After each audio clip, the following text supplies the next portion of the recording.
Take a look at the Locke study questions. This is an excerpt from chapter 5 of John Locke's second treatise of government, approximately 1690.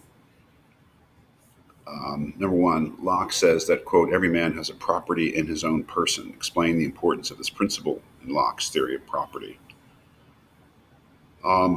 This is a key point, this rather strange idea that every individual owns himself, is in a property relation with his own person, owns his own person or owns their own person or themselves.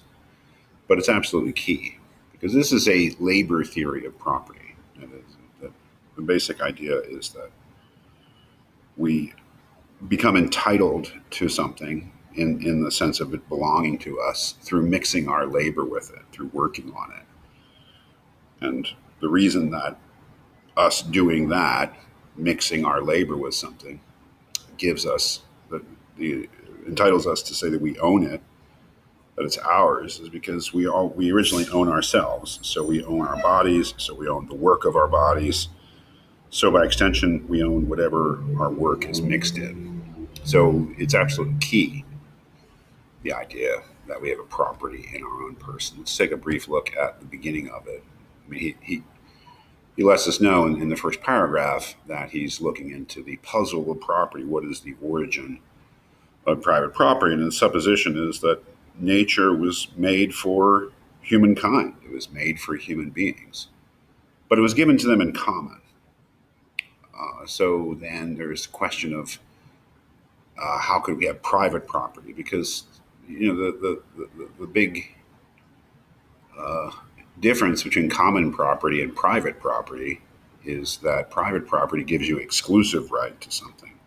It's yours and no one else has access to it without your consent. That is a special kind of relationship. And Locke believes that this relationship of private property is certainly something that's natural, but it comes through our labor. As he says here,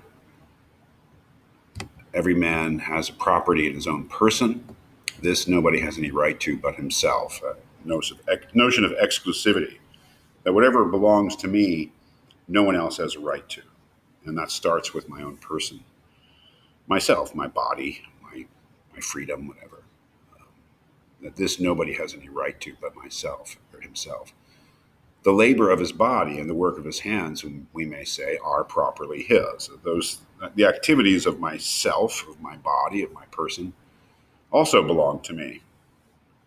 Whatsoever then he removes out of the state that nature hath provided and left it in, he hath mixed his labor with and joined to it something that is his own and thereby makes it his property. So it's absolutely key that we start out with this strange way of putting it, but perhaps defensible idea that we own ourselves, because that's the basis of owning anything else. The only way we can own anything else is because we originally own ourselves. When we mix our labor with some external thing, we put part of ourselves into it, and therefore we own that thing as well. I mean, that's the idea, I believe. Number two, according to Locke, what serves as the limit to how much property anyone can own? I believe that it comes at the end of this excerpt, at the very end.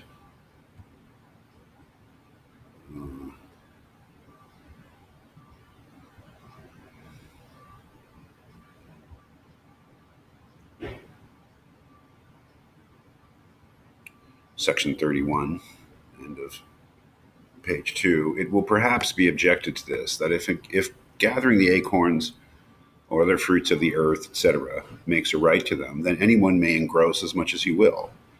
To which I answer, not so. That is, there is a limit. The same law of nature that does by this means give us property does also bound that property too. God has given us all things richly, is the voice of reason confirmed by inspiration. That is, something we know by the natural light of reason, and it's also in the Bible. But how far has he given it us to enjoy? So as much as anyone can make use of to any advantage of life before it spoils, so much he may by his labor fix a property in. Whatever is beyond this is more than his share and belongs to others. So the key is here. What's the limit to how much you can own? As much as you can make use of before it spoils. So property is made for use, and if you can't use it, that is, if it goes to waste in your possession, then that is a sign that you have exceeded the limits of your allowable property. Of course, this all becomes very, very different, depending on what it is that you own. If you own a bunch of eggs and more eggs than you could possibly eat in a year, they're going to go bad. They're going to spoil. So that's you own more eggs than you're allowed. But money never goes bad, and one could say, well, are rich people using their money? That's a great question. I don't know what Locke would say. I mean, money doesn't spoil, but if you have billions of dollars in the bank, you're certainly not using it all. So I don't know, but that's what he says. I mean, the limited property is what you can actually use, and the sign of that is what you can have without it spoiling before you use it. So I don't know how helpful a limit that actually is. It's a very contentious topic in Locke, I think. Number 3, do you agree that property is a natural right? Why or why not? Now, I want to make sure that I'm understood what I mean by this. It's not that we have a natural right to property. Uh, that is, that everybody, no matter what, should have property. That's a different question. The question here is whether the right to property, ownership in general, private property, is at all a natural right or whether it's an artificial or conventional thing. So that's the meaning of that question. Freedom of speech is a natural right, you might say. Freedom of, I don't know, the right to life is a natural right. Freedom is a natural right. Is property a natural right in that sense? So, do we have a right to own property at all? Not do we have a right to property in the sense of a right to be given something? That's a different question again. So, what does it mean in Locke to say that it's a natural right? Well, as opposed to something else, right? At the end of the first paragraph, he says, "But I shall endeavor to show how men might come to have a property in several parts of that which God gave to mankind in common, and that without any express compact of all the commoners." That's the key point, is that a natural right would be one that existed before any compact, contract, or agreement of the commoners, that is, the people who, of the human race who originally own the earth in common. So the idea that it's a natural right is it doesn't need any kind of compact, any kind of agreement. That would be custom. That would be I don't know. It wouldn't be a natural right. It would be a made-up right, or a conventional one, which is fine. He's saying it's a natural right. It comes before any such agreement or compact.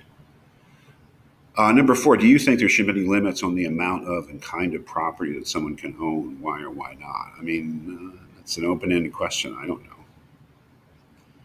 We live in a world of inequality. There's no question about it.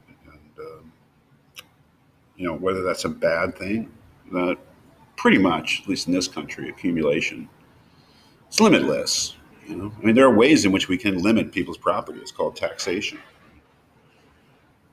I mean, there have been times in the history of the country in the 20th century when the highest tax, brackets of people who made millions and millions and millions and now billions of dollars would be such that most of what they made after a certain point would be taken by the government, right? Would be just redistributed to the rest of the people in the forms of, government services of some sort. So you can do it if you want, right? You can put a limit on the amount of property that people can own. It wouldn't be like, oh, you've reached $100 billion, you have to stop. It would be rather, oh, you've reached $100 billion, now we tax you at 95%. Or now you've reached $100 million, now we tax, whatever it is. So you can do it. There's many ways to do it. That's the traditional way in a country like ours, the question is whether you should do it. I mean, that's one of those contentious questions in American society, I guess. It has been for as long as I can remember. I don't know the answer to the question.